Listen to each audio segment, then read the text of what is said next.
Hello and welcome to another wilderness tamed gardening video. Back in the greenhouse in this one.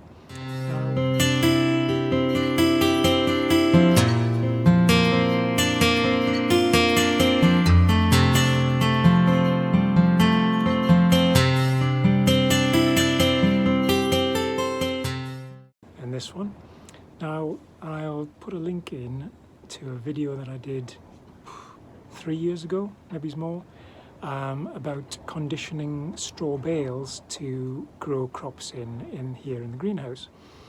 And while it worked quite successfully, the process of conditioning the bales used a lot of water, and we don't have a mains water supply here on the allotments. We rely entirely on runoff from the greenhouses, the sheds and the garages, and collected in water butts and barrels and bins and things. So I used a lot of the water for conditioning the straw bales, and then we were followed by a very dry spring. Great! So I actually ran out of water to water the plants that were in the straw bales, and I was using a garden waste compost bin from home, half filling that. I'm going to put that down here. So you know, half filling that, and wheeling that round from the street to fill the water butts and do watering from directly. So as I say, the growing in the straw bales was pretty good.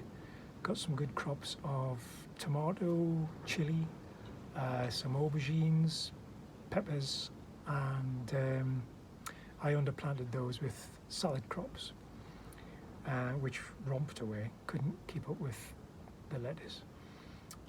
So I have changed what I've done.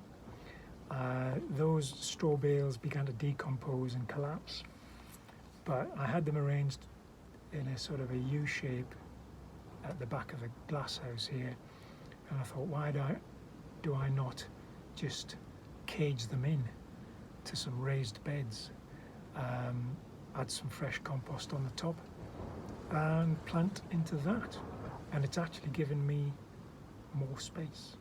Let's have a look. So here you can see the raised beds, and they are built using scaffolding battens, and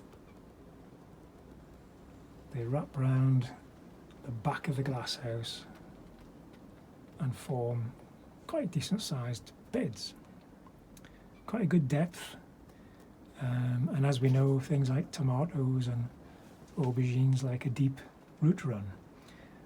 So this is all compost from the allotment.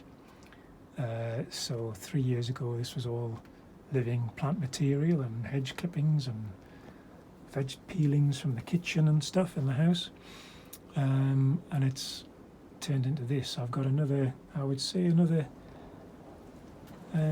2 to 3 wheelbarrow fulls will fill it, and then I'm quite excited to just start planting in it straight away. And then of course it's all going to be irrigated by my Greenhouse Sensations automatic watering system. So again, in a previous video I had the pipes laid out along here when it was, so I've only just added this second layer on, it was just the first layer, and I had the pipes, the tubes from the irrigation system laid out in the compost, and a little tub under the end one just down here, just to make sure that the water was coming out, which it was, and yeah, all hunky-dory. So once this is filled up, I shall rearrange the pipes and tubes, which are here, back around on there, and get planting. And I need to turn that back on and set the timer and all the rest of it. So exciting times ahead. I am very much looking forward to it. And there we have it, filled up, pipe laid out, turned on. So I'm going to just give it 5 minutes of water every 24 hours and see how we go.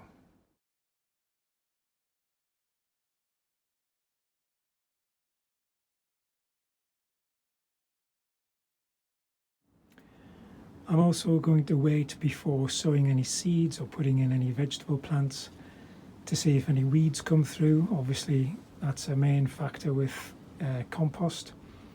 In fact, the heap that this was taken from, at the back of it, there's quite a lot of couch or couch grass growing. Twitch, I think they call it in Oz or in New Zealand,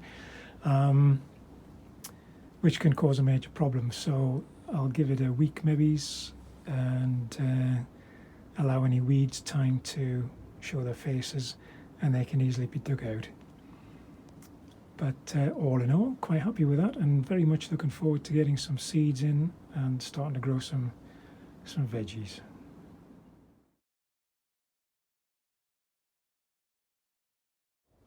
Not sure if you can see, you can't see the runtime button is set to 5 minutes. But the left one is in shade a bit, but it is set to 24 hours, which is there. So hopefully all is good. And we're getting a little flicker from the battery light indicator in the middle there that the batteries are still working, so that's all good.